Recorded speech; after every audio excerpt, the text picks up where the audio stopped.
It was a moonless night in Irithyll City. Dark. Dark like the dregs that pass their time sipping Estus in the slums of Farron. Private investigator Dick Rapier drove slowly down Lothric Alley.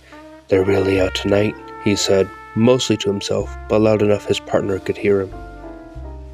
"Invaders always have preferred the darkest nights," replied his partner, Pussy Crashshield. Since the supply of black crystals ran out, there wasn't much anyone could do about it but keep a steady head on their shoulders.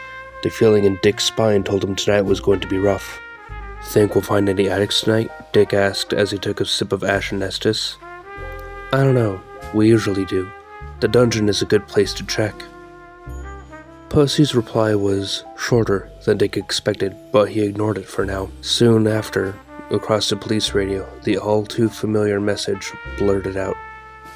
"Requesting all blues. Requesting all blues. Addicts in the dungeon. Requesting all blues." Pontonet curbsword, eh? Dick laughed to himself.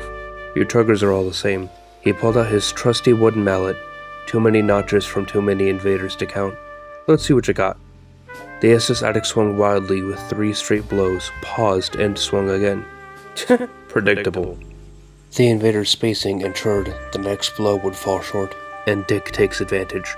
Swinging with wild fury, he spins the mallet around, connecting more than once. The trigger was playing passive. He knew this game. The moment his combo ended, Pussy's dagger slams into the back of the trigger. "Didn't expect 2 of us, did ya?" she says, with a smirk on her face. Too bad that's all he could handle. He'll level his vigor one day, I'm sure. The important part is his host has a chance to play through the dungeon uninterrupted now. Make something of themselves, you know? We don't need any more addicts. "How long have we been partners, Dick?" Pussy asked as they sipped Ashen Estus on a rare break. "I don't know. Maybe 10 years, he replied. He knew for sure it was 12. He couldn't bring himself to admit it, though. Ever since the first time he watched her land a parry, he had eyes for her. He was too much of a damn coward to admit it, though. "Whether it's 10 or 20, I've enjoyed every minute of it," she said softly into the steam from her cup. Dick smiles and stares down at his iced brew. "Me too." "I love you too."